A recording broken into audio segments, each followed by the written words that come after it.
Hi hello ನಮಸ್ತೆ ಎಲ್ಲರಿಗೂ media ಜಗತ್ತು ಚಾನಲಿನ ಮತ್ತೊಂದು ವಿಡಿಯೋಗೆ ಸುಸ್ವಾಗತ. ಸ್ನೇಹಿತರೆ, ಎಲ್ಲರೂ ಹೇಗಿದ್ದೀರಾ? ಎಲ್ಲರೂ ಚೆನ್ನಾಗಿದ್ದೀರಾ ಅಂದ್ಕೊಂಡಿದ್ದೀನಿ. ನಾನು ಕೂಡ ತುಂಬಾ ಚೆನ್ನಾಗಿದ್ದೀನಿ. ಎಲ್ಲರೂ ಚೆನ್ನಾಗಿದ್ದೀರಾ ಅಂದ್ಕೊಂಡು ಭಾವಿಸ್ಕೊಂಡು ಇವತ್ತಿನ ಒಂದು ವಿಡಿಯೋನ ಶುರು ಮಾಡಿಬಿಡೋಣ. ಇವತ್ತಿನ ಒಂದು ವಿಡಿಯೋದಲ್ಲಿ ಮೀನರಾಶಿಯವರಿಗೆ ಮಾಸಿಕ ಭವಿಷ್ಯ ಮಾರ್ಚ್ 2026ರಲ್ಲಿ ಏನೆಲ್ಲ ಅದೃಷ್ಟದ ಫಲಗಳನ್ನು ಮೀನರಾಶಿಯವರು ಗಳಿಸಲಿದ್ದೀರಿ, ಯಾವುದರ ಬಗ್ಗೆ ಮುಂದಿನ ದಿನಗಳಲ್ಲಿ ಎಚ್ಚರಿಕೆ ವಹಿಸಬೇಕು ಅನ್ನೋದನ್ನ ನೋಡ್ತಾ ಹೋಗೋಣ.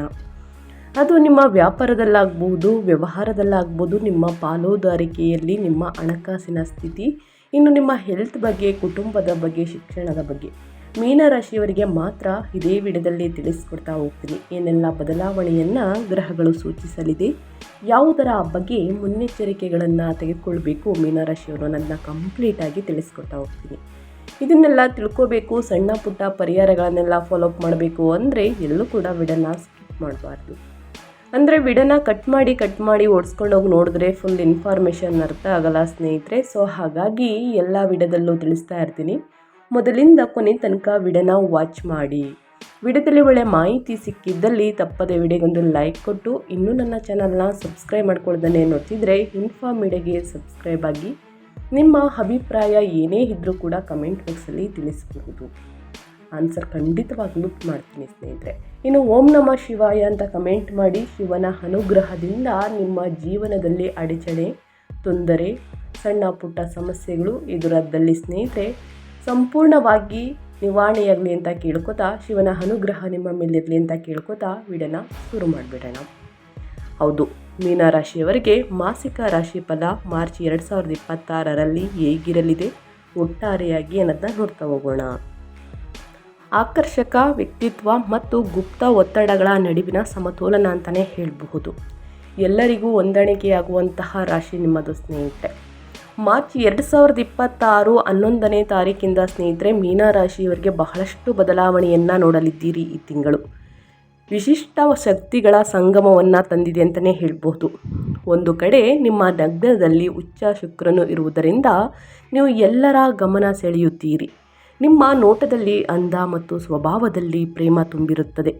ಇದು ಪ್ರಸ್ತುತ ನಡೆಯುತ್ತಿರುವಂತಹ ಸಾಡೆ ಸಾತಿ ಅಂದರೆ ಲಗ್ನದಲ್ಲಿ ಶನಿ ಪ್ರಭಾವವನ್ನು ಸ್ವಲ್ಪ ಮಟ್ಟಿಗೆ ಕಡಿಮೆ ಮಾಡುತ್ತದೆ ಸ್ನೇಹಿತರೆ. ಆದರೆ 12ನೇ ಮನೆಯು ವ್ಯಯಸ್ಥಾನದಲ್ಲಿ ಮಂಗಳ ಮತ್ತು ರಾಹುವಿನ ಸಂಯೋಜನೆಯಿಂದ ತತ್ತರಿಸುತ್ತಿದೆ. ಹೊರ ನೋಟಕ್ಕೆ ನೀವು ನಗುತ್ತಾ ಇದ್ದರೂ ಒಳ ಮನಸ್ಸಿನಲ್ಲಿ ಆತಂಕ, ಅಳು, ನಿದ್ರೆಯ ಸಮಸ್ಯೆ ಅಥವಾ ಮಿತಿಮೀರಿದ ಖರ್ಚುಗಳು ನಿಮ್ಮನ್ನು ಕಾಡಬಹುದು. ಮುಂದಿನ ದಿನಗಳಲ್ಲೂ ಕೂಡ ಈ ದಿನವೂ ಕೂಡ ಸಾರ್ವಜನಿಕ ಜೀವನ ಮತ್ತು ವೈಯಕ್ತಿಕ ಶಾಂತಿಯ ನಡುವೆ ಸಮತೋಲನವನ್ನು ಕಾಯ್ದುಕೊಳ್ಳುವುದು ಈ ತಿಂಗಳ ಸವಾಲಾಗಿರುತ್ತದೆ ಮೀನರಾಶಿಯವರಿಗೆ.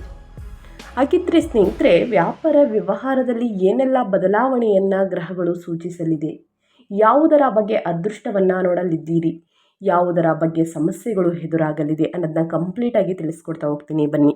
ಮೊದಲನೇದಾಗಿ ಈ ತಿಂಗಳಲ್ಲಿ ಮೀನರಾಶಿಯವರಿಗೆ ಗ್ರಹ ಸಂಚಾರ ಹೀಗಿರಲಿದೆ, ಇದರಿಂದ ಯಾವ ಪ್ರಭಾವವನ್ನು ಬೀರಲಿದೆ ಗ್ರಹಗಳು, ಯಾವ ಮನೆಯಲ್ಲಿ ಸಂಚಾರವನ್ನು ಮಾಡಲಿದೆ ಅನ್ನೋದನ್ನ ನೋಡೋದಾದರೆ, ಮೊದಲನೇದಾಗಿ ಗ್ರಹ ಅಂದರೆ ಮಾರ್ಚ್ ತಿಂಗಳಲ್ಲಿ ಪ್ರಮುಖ ಗ್ರಹ ಸಂಚಾರವನ್ನು ತಿಳಿಸ್ಕೊಡ್ತಾ ಹೋಗ್ತೀನಿ. ಗ್ರಹ ಶುಕ್ರ 3 ಮತ್ತು 8ನೇ ಅಧಿಪತಿಯಾಗಿದ್ದಾರೆ. ಇದು ಸಂಚಾರದ ಸ್ಥಾನ ಬಂದು 1ನೇ ಮನೆಯಲ್ಲಿ ಉಚ್ಚ ಸ್ಥಿತಿಯಲ್ಲಿ ಸಂಚಾರವನ್ನು ಮಾಡಲಿದೆ ಶುಕ್ರ ಗ್ರಹ. ಇದು ಯಾವ ರೀತಿ ಪ್ರಭಾವವನ್ನು ಬೀರಲಿದೆ ಅಂದರೆ ಆಕರ್ಷಣೆ, ಪ್ರೇಮ, ಸುಖ ಮತ್ತು ಅನಿರೀಕ್ಷಿತ ಲಾಭ ಹೆಚ್ಚಾಗಲಿದೆ ಅಂತಲೇ ಹೇಳ್ಬೋದು ಮೀನರಾಶಿಯವರಿಗೆ. ಇನ್ನು ಮಂಗಳ ಗ್ರಹ 2 ಮತ್ತು 9ನೇ ಅಧಿಪತಿ 12ನೇ ಮನೆಯಲ್ಲಿ ಕುಂಭದಲ್ಲಿ ಹೆಚ್ಚಿನ ವೆಚ್ಚ, ನಿದ್ರೆಯ ಸಮಸ್ಯೆ ಮತ್ತು ವಿದೇಶ ಪ್ರಯಾಣ ಹೆಚ್ಚಾಗಲಿದೆ. ಗ್ರಹ ರಾಹು 12ನೇ ಮನೆಯಲ್ಲಿ ಕುಂಭದಲ್ಲಿ ಸಂಚಾರವನ್ನು ಮಾಡಲಿದೆ. ಗುಪ್ತ ಶತ್ರುಗಳು ಮತ್ತು ಅಸಾಂಪ್ರದಾಯಿಕ ಆಸೆಗಳ ಮೇಲೆ ಗ್ರಹ ಪ್ರಭಾವವನ್ನು ಬೀರಲಿದೆ ಅಂತಲೇ ಹೇಳಬಹುದು. ಇನ್ನು ಸೂರ್ಯ ಗ್ರಹ 12ನೇ ಮನೆಯ ನಂತರ 1ನೇ ಮನೆಗೆ ಸ್ಥಳಾಂತರಗೊಂಡು ಮಾರ್ಚ್ 15ರಿಂದ ಸಂಚಾರವನ್ನು ಮಾಡಲಿದೆ ಸ್ನೇಹಿತರೆ. ಇದು ಯಾವ ರೀತಿ ಪ್ರಭಾವವನ್ನು ಬೀರಲಿದೆ ಅಂದರೆ ಶಕ್ತಿಯ ಕುಂಠಿತ, ನಂತರ ಆತ್ಮವಿಶ್ವಾಸ ಹೆಚ್ಚಳ ಅಂತಲೇ ಹೇಳಬಹುದು. ಇನ್ನು ಶನಿ ಸಾಡೆ ಸಾತಿ 1ನೇ ಮನೆಯಲ್ಲಿ ಮೀನದಲ್ಲಿ ಶಿಸ್ತು, ಗಾಂಭೀರ್ಯ ಮತ್ತು ವಿಳಂಬ ಹೆಚ್ಚಾಗಲಿದೆ. ಗ್ರಹಗಳ ಸಂಚಾರ ಮತ್ತು ಗ್ರಹಗಳ ಸ್ಥಾನ ಬದಲಾವಣೆ ಅದರಿಂದಾಗುವಂತಹ ಪರಿಣಾಮ ಪ್ರಭಾವವನ್ನು ಮೀನರಾಶಿಯವರಿಗೆ ತಿಳಿಸ್ಕೊಟ್ಟಿದ್ದೀನಿ. ಇನ್ನು ಯಾವುದರ ಬಗ್ಗೆ ಎಚ್ಚರಿಕೆ ವಹಿಸಬೇಕು, ಏನೆಲ್ಲ ಅದೃಷ್ಟದ ಫಲಗಳನ್ನು ಮೀನರಾಶಿಯವರು ಗಳಿಸ್ತಾ ಹೋಗ್ತಾರೆ ಅನ್ನೋದನ್ನ ನೋಡ್ತಾ ಹೋಗೋಣ.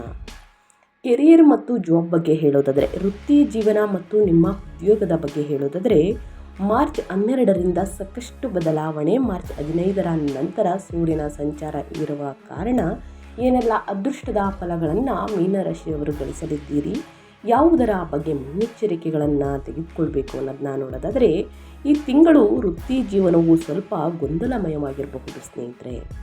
ಮಾರ್ಚ್ 15ರವರೆಗೆ ಸೂರ್ಯನು 12ನೇ ಮನೆಯಲ್ಲಿ ಇರುವುದರಿಂದ ಆತ್ಮವಿಶ್ವಾಸದ ಕೊರತೆ ನಿಮ್ಮನ್ನು ಕಾಡಬಹುದು, ಅಥವಾ ಕೆಲಸದ ಸ್ಥಳದಲ್ಲಿ ನಿಮ್ಮ ವಿರುದ್ಧ ಗುಪ್ತ ಪಿತೂರಿಗಳು ನಡೆಯಬಹುದು.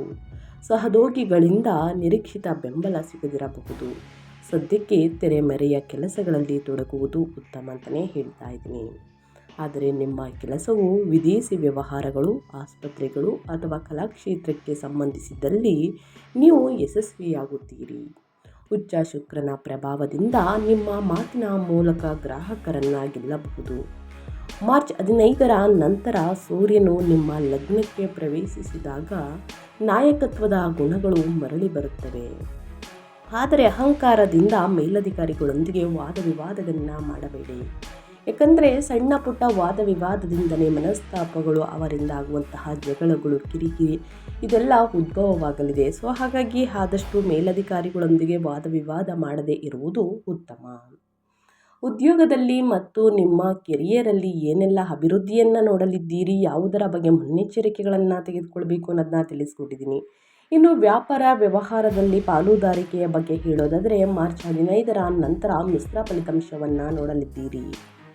ಸ್ನೇಹಿತರೆ, ಯಾವುದಾದ್ರೂ ಸಹಿಯನ್ನು ಹಾಕಬೇಕು ಅಂದರೆ, ಪಾಲುದಾರಿಕೆಯಲ್ಲಿ ಯಾವುದಾದ್ರೂ ಒಪ್ಪಂದಕ್ಕೆ ಸಹಿಯನ್ನು ಹಾಕಬೇಕು ಅಂದರೆ ತಿಳಿದವರ ಮಾರ್ಗದಿಂದ ಸಹಿಯನ್ನು ಹಾಕುವುದು ಬಹಳ ಸೂಕ್ತವಾಗಿರುತ್ತದೆ.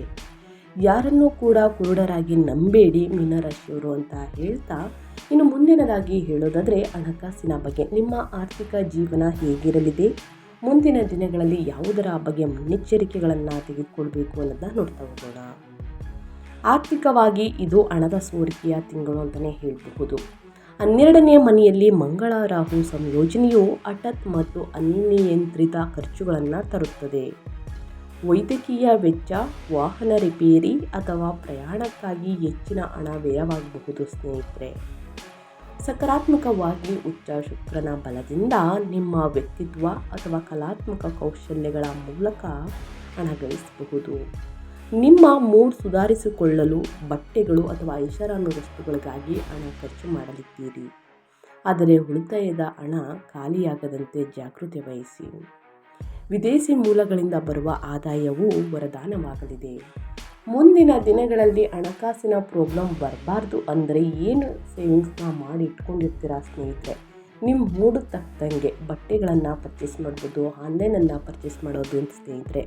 ನಿಮ್ಮ ಮೂಡ್ ಸುಧಾರಿಸಿಕೊಳ್ಳಲು ಬಟ್ಟೆ, ಐಷಾರಾಮಿ ವಸ್ತುಗಳಿಗಾಗಿ ಮನೆಗೆ ಬೇಕಾಗಿರುವಂತಹ ಗೃಹೋಪಯೋಗಿ ವಸ್ತುಗಳನ್ನು ಖರೀದಿ ಮಾಡುವುದರಿಂದ ಮೂಡ್ ಸರಿಯಾಗುತ್ತದೆ ಅನ್ನೋದಕ್ಕೋಸ್ಕರ ಖರೀದಿ ಮಾಡಿದ್ರೆ ಮುಂದಿನ ದಿನಗಳಲ್ಲಿ ನೋಡಬೇಕಾಗುತ್ತದೆ ಹಣಕಾಸಿನ ಪ್ರಾಬ್ಲಮ್. ಸೊ ಹಾಗಾಗಿ ಬಹಳಷ್ಟು ಎಚ್ಚರಿಕೆ ವಹಿಸಿ ಯಾವುದೇ ನಿರ್ಧಾರಗಳನ್ನು ತೆಗೆದುಕೊಳ್ಬೇಕಾದ್ರೆ ನಿಮ್ಮ ಮೂಡ್ ಸರಿ ಹೋಗಬೇಕು ಅಂದರೆ ಮ್ಯೂಸಿಕ್ಕನ್ನು ಕೇಳುವುದು, ವಾಕಿಂಗನ್ನು ಮಾಡುವುದು, ಪರಿಸರವನ್ನು ನೋಡ್ತಾ ಸ್ನೇಹಿತರೆ, ಈ ರೀತಿ ಮಾಡುವುದರಿಂದ ನಿಮ್ಮ ಮೂಡ್ ಸರಿಯಾಗಬಹುದು. ಹಣವನ್ನು ಅತಿಯಾಗಿ ಅನಿಯಮಿತವಾಗಿ ಸ್ನೇಹಿತರೆ ನಿಯಮಿತವಾಗಿ ಖರ್ಚನ್ನು ಮಾಡಬೇಕಾಗುತ್ತದೆ. ಅನಗತ್ಯ ಖರ್ಚುಗಳಿಂದ ಮುಂದಿನ ದಿನಗಳಲ್ಲಿ ಎದುರಾಗಲಿದೆ ಹಣಕಾಸಿನ ಸಮಸ್ಯೆ. ಇದನ್ನು ಗಮನದಲ್ಲಿಟ್ಕೊಳ್ಳಿ ಮೀನರಾಶಿಯವರು ಅಂತ ಹೇಳ್ತಾ, ಇನ್ನು ಮುಂದಿನದಾಗಿ ಹೇಳೋದಾದರೆ ನಿಮ್ಮ ಹೆಲ್ತ್ ಬಗ್ಗೆ. ನಿಮ್ಮ ಆರೋಗ್ಯದಲ್ಲಿ ಏನೆಲ್ಲ ಬದಲಾವಣೆಯನ್ನು ಮಾರ್ಚ್ ತಿಂಗಳಲ್ಲಿ ನೋಡಲಿದ್ದೀರಿ, ಯಾವುದರ ಬಗ್ಗೆ ಎಚ್ಚರಿಕೆ ವಹಿಸಬೇಕು ಮೀನರಾಶಿಯವರು ಅನ್ನೋದಾದರೆ, ಆರೋಗ್ಯದ ವಿಷಯದಲ್ಲಿ ಈ ತಿಂಗಳು ಅತ್ಯಂತ ಹೆಚ್ಚಿನ ಕಾಳಜಿ ಬೇಕು. 12ನೇ ಮನೆಯ ಗ್ರಹಗಳ ಪ್ರಭಾವವು ಮುಖ್ಯವಾಗಿ ನಿದ್ರೆ ಮತ್ತು ಪಾದಗಳ ಮೇಲೆ ಪರಿಣಾಮ ಬೀರುತ್ತದೆ. ನಿದ್ರಾಹೀನತೆ ಅಥವಾ ಅಶಾಂತಿಯು ನಿಮ್ಮನ್ನು ಮಾನಸಿಕವಾಗಿ ದಣಿಸಬಹುದು. ಜೊತೆಗೆ ಲಗ್ನದಲ್ಲಿರುವಂತಹ ಶನಿಯು ದೈಹಿಕವಾಗಿ ಆಯಾಸ ಅಥವಾ ಕೀಲು ನೋವನ್ನು ನೀಡಬಹುದು.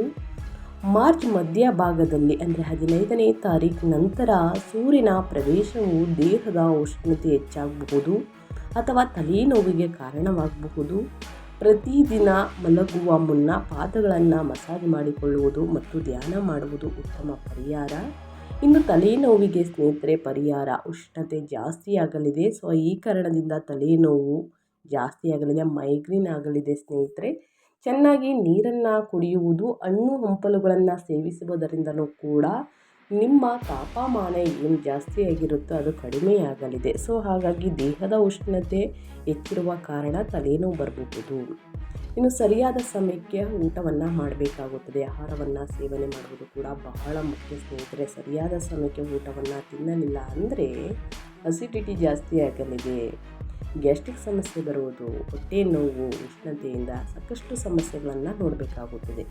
ಪ್ರತಿದಿನ ಮಲಗುವ ಮುನ್ನ ಸ್ನೇಹಿತರೆ ಪಾದಗಳನ್ನು ಮಸಾಜ್ ಮಾಡಿ ತಣ್ಣೀರಿನಲ್ಲಿ ಪಾದಗಳನ್ನು ಇಡುವುದರಿಂದ ಸ್ನೇಹಿತರೆ ಸಾಕಷ್ಟು ಉಷ್ಣತೆ ಕಡಿಮೆಯಾಗಲಿದೆ. ಧ್ಯಾನ ಮಾಡುವುದು ಉತ್ತಮ. ಮೆಡಿಟೇಷನನ್ನು ಮಾಡಿ ಪ್ರತಿದಿನ ಹಸಿರು ತರಕಾರಿ, ಹಣ್ಣು ಹಂಪಲುಗಳನ್ನು ಚೆನ್ನಾಗಿ ಸೇವಿಸಿ ಮಸಾಲೆಯುಕ್ತ ಆಹಾರವನ್ನು ಆದಷ್ಟು ಸ್ಟಾಪ್ ಮಾಡಿ ಸ್ನೇಹಿತರೆ. ಈ ತಿಂಗಳಲ್ಲಿ ಬಹಳಷ್ಟು ಎಚ್ಚರಿಕೆಯಿಂದ ಇರಬೇಕಾಗುತ್ತದೆ. ಮುಂದಿನ ದಿನಗಳಲ್ಲಿ ಉನ್ನತ ಆರೋಗ್ಯವನ್ನು ಪಡೆದುಕೊಳ್ಬೇಕು ಅಂದರೆ ಇಂದಿನ ದಿನ ಬಹಳ ಎಚ್ಚರಿಕೆಯಿಂದ ಇರಬೇಕಾಗುತ್ತದೆ. ಇನ್ನು ಏನೇ ಸಮಸ್ಯೆ ಬಂದಿದ್ದಲ್ಲಿ ವೈದ್ಯರನ್ನು ಭೇಟಿಯಾಗಿ ಕೊಡುವಂತಹ ಸಲಹೆಗಳನ್ನು ಫಾಲೋ ಮಾಡುವುದು ಬಹಳ ಮುಖ್ಯವಾಗುತ್ತದೆ. ಇನ್ನು ಕುಟುಂಬ ಮತ್ತು ಸಂಬಂಧಗಳ ಬಗ್ಗೆ ಹೇಳೋದಾದರೆ ಏನೆಲ್ಲ ಬದಲಾವಣೆಯನ್ನು ಸೂಚಿಸಲಿದೆ ಗ್ರಹಗಳು, ಯಾವುದರ ಬಗ್ಗೆ ಎಚ್ಚರಿಕೆ ವಹಿಸಬೇಕು ಮೀನರಾಶಿಯವರು ಅನ್ನೋದನ್ನ ನೋಡೋದಾದರೆ, ನಿಮ್ಮ ಪ್ರೇಮ ಜೀವನವೇ ಈ ತಿಂಗಳು ಭರವಸೆಯ ಕಿರಣ. ನಿಮ್ಮ ಲಗ್ನದಲ್ಲಿ ಉಚ್ಚ ಶುಕ್ರನಿರುವುದರಿಂದ ನಿಮ್ಮಲ್ಲಿ ಒಂದು ಬಗೆಯ ಕಾಂತಿ ಇರುತ್ತದೆ. ಇತರರು ನಿಮ್ಮತ್ತ ಆಕರ್ಷಿತರಾಗುತ್ತಾರೆ. ಪ್ರೇಮ ಸಂಬಂಧಗಳು ಗಟ್ಟಿಯಾಗಲಿವೆ ಮತ್ತು ದಾಂಪತ್ಯ ಜೀವನ ಸುಖಮಯವಾಗಿರುತ್ತದೆ. ನಿಮ್ಮ ಸಂಗಾತಿಗೆ ನೀವು ಹೆಚ್ಚು ಆಕರ್ಷಕವಾಗಿ ಕಾಣುತ್ತೀರಿ ಸ್ನೇಹಿತರೆ. ಆದರೆ 12ನೇ ಮನೆಯ ಚಟುವಟಿಕೆಗಳು ಕೆಲವು ರಹಸ್ಯಗಳನ್ನು ಅಥವಾ ಗುಪ್ತ ಆಸೆಗಳನ್ನು ಸೂಚಿಸುತ್ತವೆ. ಸಂಗಾತಿಯೊಂದಿಗೆ ಪ್ರಾಮಾಣಿಕವಾಗಿರಿ. ಮನೆಯ 4ನೇ ಮನೆಯನ್ನು ಗುರುವು ನೋಡುವುದರಿಂದ ಕೌಟುಂಬಿಕ ಜೀವನ ಸ್ಥಿರವಾಗಿರುತ್ತದೆ. ಆದರೆ ನಿಮ್ಮ ಆಂತರಿಕ ಗೊಂದಲಗಳಿಂದಾಗಿ ನೀವು ಕುಟುಂಬದವರಿಂದ ಸ್ವಲ್ಪ ದೂರವಿರುವಂತೆ ಅನಿಸಬಹುದು. ಆದಷ್ಟು ಕುಟುಂಬದಲ್ಲಿ ಸ್ನೇಹಿತರೆ ಹೊಂದಾಣಿಕೆ ಅನ್ನೋದು ಬಹಳ ಮುಖ್ಯ. ಏನೇ ಮಾತು, ವಾದ ವಿವಾದ, ಸಣ್ಣ ಪುಟ್ಟ ಮನಸ್ತಾಪ ಬಂದಿದ್ದಲ್ಲಿ ಆದಷ್ಟು ಅಲ್ಲೇ ಬಗೆಹರಿಸಿಕೊಳ್ಳಿ. ಇನ್ನು ನಿಮ್ಮ ವೈವಾಹಿಕ ಜೀವನ ಉತ್ತಮವಾಗಿರಲಿದೆ. ಮನೆಯಲ್ಲಿ ಶುಭ ಕಾರ್ಯ ನಡೆಯಲಿದೆ. ಇದರಿಂದ ಸಂತೋಷ, ನೆಮ್ಮದಿ, ಸಾಮರಸ್ಯ ಹೆಚ್ಚಾಗಲಿದೆ ಅಂತಲೇ ಹೇಳಬಹುದು 15ನೇ ತಾರೀಕು ನಂತರ. ಆದಷ್ಟು ಸಂಗಾತಿಯೊಂದಿಗೆ ಪ್ರಾಮಾಣಿಕವಾಗಿರುವುದು ಉತ್ತಮವಾಗಿರುತ್ತದೆ. ಮಕ್ಕಳ ವಿಚಾರದ ಬಗ್ಗೆ ಸ್ನೇಹಿತರೆ ಸ್ವಲ್ಪ ಗೊಂದಲ ಉಂಟಾಗಬಹುದು. ಸೊ ಅವರ ಬಗ್ಗೆ ಅತಿಯಾಗಿ ತಲೆ ಕೆಡಿಸ್ಕೊಳ್ಳುವುದನ್ನು ಬಿಡಿ. ಅವರಿಂದನೇ ಮುಂದಿನ ದಿನಗಳಲ್ಲಿ ಸ್ನೇಹಿತರೆ ಸಂತೋಷ, ನೆಮ್ಮದಿ, ಖ್ಯಾತಿ ಗಳಿಸಲಿದ್ದೀರಿ ಅಂತಲೇ ಹೇಳ್ಬೋದು. ಇನ್ನು ಶಿಕ್ಷಣದ ಬಗ್ಗೆ ಹೇಳೋದಾದರೆ ಮೀನರಾಶಿಯ ವಿದ್ಯಾರ್ಥಿಗಳು ಏನೆಲ್ಲ ಫಲಿತಾಂಶವನ್ನು ಗಳಿಸಲಿದ್ದೀರಿ, ಯಾವುದರ ಬಗ್ಗೆ ಎಚ್ಚರಿಕೆ ವಹಿಸಬೇಕು ಅನ್ನೋದನ್ನ ನೋಡ್ತಾ ಹೋಗೋಣ. ವಿದೇಶದಲ್ಲಿ ಓದಲು ಬಯಸುವಂತಹ ಮೀನರಾಶಿಯ ವಿದ್ಯಾರ್ಥಿಗಳಿಗೆ ಇದು ಹಸಿರು ನಿಶಾನೆ ಸಿಕ್ಕಂತೆ. ವೀಸಾ ಪ್ರಕ್ರಿಯೆ ಅಥವಾ ವಿದೇಶಿ ಪ್ರಯಾಣಕ್ಕೆ 12ನೇ ಮನೆಯ ಶಕ್ತಿ ಪೂರಕವಾಗಿದೆ. ಆದರೆ ಸಾಮಾನ್ಯ ವಿದ್ಯಾರ್ಥಿಗಳಿಗೆ ಏಕಾಗ್ರತೆಯ ಸಮಸ್ಯೆ ಎದುರಾಗಬಹುದು. ರಾಹುವಿನ ಪ್ರಭಾವದಿಂದ ಮನಸ್ಸು ಓದಿನ ಬದಲು ಹಗಲುಗನಸಿನತ್ತ ವಾಲುವುದು. ಶನಿಯ ಶಿಸ್ತನ್ನು ಬಳಸಿ ಕಟ್ಟುನಿಟ್ಟಾದ ವೇಳಾಪಟ್ಟಿಯನ್ನು ಪಾಲಿಸುವ ಮೂಲಕ ಈ ಮಾನಸಿಕ ಗೊಂದಲವನ್ನು ಜಯಿಸಬಹುದು. ನೀವು ಪ್ರತಿದಿನ ವೇಳಾಪಟ್ಟಿಯನ್ನು ರಚಿಸಿ ಸರಿಯಾದ ಸಮಯಕ್ಕೆ ಕೂತು ಅಧ್ಯಯನವನ್ನು ಮಾಡಿದಲ್ಲಿ ಮಾತ್ರ ಉನ್ನತ ಫಲಿತಾಂಶವನ್ನು ಗಳಿಸುವುದಕ್ಕೆ ಸಾಧ್ಯವಾಗಲಿದೆ. ಇನ್ನು ಇದೇ ರೀತಿ ಸ್ನೇಹಿತರೆ ಮನಸ್ಸು ಏಕಾಗ್ರತೆ ಇಲ್ಲದೆ ಸ್ನೇಹಿತರೆ ಸಮಸ್ಯೆಗಳಿಂದ ಸಾಕಷ್ಟು ರಾಹುವಿನ ಪ್ರಭಾವದಿಂದ ಓದಲು ಬದಲು ಹಗಲುಗನಸು ಕಾಣ್ತಾ ಇದ್ದರೆ ಮುಂದಿನ ದಿನಗಳಲ್ಲಿ ಫಲಿತಾಂಶ ಸಿಗುವುದಿಲ್ಲ ಅಂತಲೇ ಹೇಳಬಹುದು. ಪ್ರತಿದಿನ ಅಧ್ಯಯನದ ಕಡೆ ಗಮನ ಕೊಟ್ಟು ಓದಿದಲ್ಲಿ ಉನ್ನತ ಫಲಿತಾಂಶವನ್ನು ಗಳಿಸುವುದಕ್ಕೆ ಸಾಧ್ಯವಾಗಲಿದೆ. ಒಂದು ಶಾಂತವಾದ ಸ್ಥಳವನ್ನು ಕೂತ್ಕೊಂಡು ಸ್ನೇಹಿತರೆ, ಅಂದರೆ ಲೈಬ್ರರಿ ಅಲ್ಲಿ ಕೂತ್ಕೊಂಡು ಅಥವಾ ನಿಮ್ಮ ಸ್ನೇಹಿತರ ಮನೆಯಲ್ಲೂ ಕೂಡ ಸೌಂಡ್ ಇಲ್ಲದ ರೀತಿಯಲ್ಲಿ ಸ್ನೇಹಿತರೆ ಕೂತು ಒಂದು ವೇಳಾಪಟ್ಟಿಯನ್ನು ರಚಿಸಿ ಪ್ರತಿದಿನ ಹನುಮಾನ್ ಚಾಲಿಸವನ್ನು ಪಠಿಸುತ್ತಾ ಏಕಾಗ್ರತೆಯಿಂದ ಆಸಕ್ತಿಯಿಂದ ಓದಿದ್ದಲ್ಲಿ ಉನ್ನತ ಫಲಿತಾಂಶವನ್ನು ಗಳಿಸುವುದಕ್ಕೆ ಸಾಧ್ಯವಾಗಲಿದೆ. ಇಂದಿನ ಕಷ್ಟ ಮುಂದಿನ ಅದೃಷ್ಟದ ಫಲ ಅಂತಲೇ ಹೇಳಬಹುದು. ಪ್ರತಿಯೊಬ್ಬ ವಿದ್ಯಾರ್ಥಿಗಳಿಗೂ ಕೂಡ ಕಷ್ಟಪಟ್ಟು ಅಧ್ಯಯನವನ್ನು ಮಾಡಿದಲ್ಲಿ ಉನ್ನತ ಫಲಿತಾಂಶವನ್ನು ಗಳಿಸುವುದಕ್ಕೆ ಅಷ್ಟೇನು ದಾರಿ ಮಾಡಬೇಕಾಗಿಲ್ಲ, ಕಷ್ಟದ ದಾರಿಯನ್ನು ನೋಡಬೇಕಾಗಿಲ್ಲ ಅಂತಲೇ ಹೇಳ್ತಾ ಇದ್ದೀನಿ. ಇನ್ನು ಅದೇ ರೀತಿ ಸಮಸ್ಯೆಗಳು ಎದುರಾದಲ್ಲಿ ಜ್ಯೋತಿಷ್ಯದ ಪರಿಹಾರಗಳನ್ನು ಮಾಡಬೇಕಾಗುತ್ತದೆ. ಏನೇ ಸಮಸ್ಯೆಗಳು, ಅಡೆತಡೆಗಳು, ಪ್ರಾಬ್ಲಮ್ಗಳು, ತೊಂದರೆಗಳು ಇದ್ದಲ್ಲಿ ಈ ಪರಿಹಾರಗಳನ್ನು ಮಾಡಿ ಕ್ರಮೇಣವಾಗಿ ಕಡಿಮೆಯಾಗಲಿದೆ. ಮಾರ್ಚ್ 2026ಕ್ಕೆ ಜ್ಯೋತಿಷ್ಯದ ಪರಿಹಾರಗಳನ್ನು ಅನುಸರಿಸುವುದರಿಂದ ಸಮಸ್ಯೆಗಳು ಕ್ರಮೇಣವಾಗಿ ಕಡಿಮೆಯಾಗಲಿದೆ. ಸಾಡೆ-ಸಾತಿ, ಒತ್ತಡ ಮತ್ತು 12ನೇ ಮನೆಯ ವೆಚ್ಚಗಳನ್ನು ನಿಯಂತ್ರಿಸಲು ಮೀನರಾಶಿಯವರು ನಾನು ಹೇಳುವಂತಹ ಪರಿಹಾರಗಳನ್ನು ಪಾಲಿಸಿ. ನಿದ್ರೆಗೆ ಪರಿಹಾರ. ಮೊದಲನೇದಾಗಿ ಸ್ನೇಹಿತರೆ, ಮಂಗಳ ರಾಹುವಿನಿಂದ ಉಂಟಾಗುವ ನಿದ್ರೆಹೀನತೆಯನ್ನು ತಪ್ಪಿಸಲು ಮಲಗುವ ಮುನ್ನ ಪಾದಗಳನ್ನು ತಣ್ಣೀರಿನಿಂದ ತೊಳೆದುಕೊಳ್ಳಿ ಮತ್ತು ದಿಂಬಿನ ಕೆಳಗೆ ಸಣ್ಣ ಚೀಲದಲ್ಲಿ ಸೋಂಪು ಕಾಳನ್ನು ಇಟ್ಕೊಳ್ಳುವುದರಿಂದ ಸ್ನೇಹಿತರೆ ನಿದ್ರೆಯ ಸಮಸ್ಯೆ ಕಡಿಮೆಯಾಗಲಿದೆ. ಹಾಗಾಗಿ ಚೆನ್ನಾಗಿ ನಿದ್ರೆಯನ್ನು ಮಾಡಲಿದ್ದೀರಿ, ನಿಮ್ಮ ಮೂಡ್ ಚೆನ್ನಾಗಿರಲಿದೆ ಅಂತಲೇ ಹೇಳಬಹುದು. ಇನ್ನು ಹನುಮಾನ್ ಚಾಲಿಸವನ್ನು ಪಠಿಸುವುದು, ವಿಶೇಷವಾಗಿ ವಿದ್ಯಾರ್ಥಿಗಳು ಏಕಾಗ್ರತೆ ಹೆಚ್ಚಿಸುವುದಕ್ಕೆ, ಆಸಕ್ತಿ ಹೆಚ್ಚುವುದಕ್ಕೆ, ಅಂದರೆ ಅಧ್ಯಯನದ ಕಡೆ ಸ್ನೇಹಿತರೆ. 12ನೇ ಮನೆಯ ಮಂಗಳ ಮತ್ತು 1ನೇ ಮನೆಯ ಶನಿಯನ್ನು ಶಾಂತಗೊಳಿಸಲು ಪ್ರತಿದಿನ ಹನುಮಾನ್ ಚಾಲಿಸವನ್ನು ಪಠಿಸಿ. ಈ ರೀತಿ ಮಾಡುವುದರಿಂದ ಅಧ್ಯಯನದ ಕಡೆ ಗಮನ ಹೆಚ್ಚಾಗಲಿದೆ ಸ್ನೇಹಿತರೆ, ಆಸಕ್ತಿ ಹೆಚ್ಚಾಗಲಿದೆ. ಶನಿಯನ್ನು ಶಾಂತಗೊಳಿಸಲು ಹನುಮಾನ್ ಚಾಲಿಸವನ್ನು ಹೇಳುವುದು ಉತ್ತಮವಾಗಿರುತ್ತದೆ.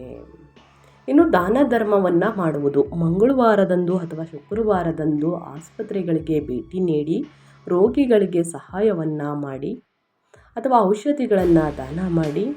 ಇದು 12ನೇ ಮನೆಯ ಶಕ್ತಿಯನ್ನು ಸಕಾರಾತ್ಮಕವಾಗಿ ಬಳಸಲು ಸಹಾಯವನ್ನು ಮಾಡುತ್ತದೆ ಸ್ನೇಹಿತರೆ. ಹಾಗಾಗಿ ದಾನ ಧರ್ಮಗಳನ್ನು ಮಾಡಿ. ನಿಮಗೆ ಔಷಧಿಗಳನ್ನು ದಾನ ಮಾಡುವುದಕ್ಕೆ ಆಗಲಿಲ್ಲ ಅಂದರೆ ಬೇಕಾಗಿರುವಂಥ ಹಣ ಸಹಾಯವನ್ನು ಮಾಡಿ, ಹಣ್ಣು ಹಂಪಲುಗಳನ್ನು ವಿತರಿಸಿ ಸ್ನೇಹಿತರೆ, ಒಳಿತಾಗಲಿದೆ. ಇನ್ನು ಬಡವರಿಗೆ, ನಿರ್ಗತಿಕರಿಗೆ ನಿಮ್ಮ ಕೈಯಲ್ಲಾದಷ್ಟು ಹಣ ಸಹಾಯವನ್ನು ಮಾಡಿ. ಅನ್ನದಾನ ಶ್ರೇಷ್ಠ ದಾನ ಅಂತ ಹೇಳ್ತಾರೆ. ಹಾಗಾಗಿ ಅನ್ನದಾನ ಮಾಡಿ ಮಂಗಳವಾರದಂದು.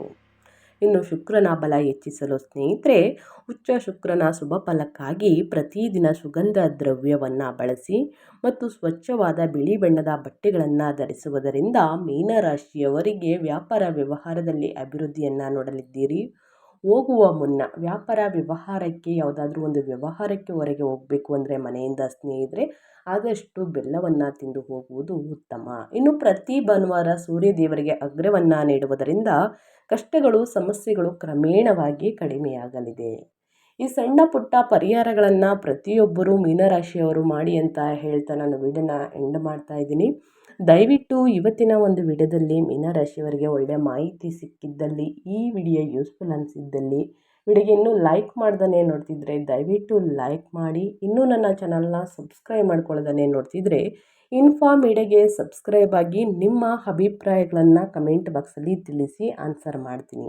ಈ ಅದೃಷ್ಟ ರಾಶಿ ನಿಮ್ಮ ಕುಟುಂಬದಲ್ಲಿ ಮತ್ತು ನಿಮ್ಮ ಸ್ನೇಹಿತರಲ್ಲಿ ಇದ್ದರೆ ತಪ್ಪದೆ ಅವ್ರಿಗೂ ಕೂಡ ವಿಡಿಯೋವನ್ನು ಶೇರ್ ಮಾಡಿ. ನಿಮ್ಮ ಕಡೆಯಿಂದ ಅದೃಷ್ಟ ಭವಿಷ್ಯವನ್ನು ತಿಳ್ಕೊಂಡಂಗಾಗುತ್ತೆ ಅಂತ ಹೇಳ್ತಾ, ನಿಮಗೂ ಮತ್ತು ನಿಮ್ಮ ಕುಟುಂಬಕ್ಕೆ ತುಂಬಾ ಒಳ್ಳೆಯದಾಗಲಿ. ಶನಿ ಬಲ, ಗುರುಬಲ ಎರಡೂ ಕೂಡ ಸಿಗಲಿ. ಮತ್ತೊಂದು ವಿಡಿಯೋ ಜೊತೆ ಮತ್ತೊಂದು ಹೊಸ ಭವಿಷ್ಯದಲ್ಲಿ ಸಿಗ್ತೀನಿ. Thank you for watching.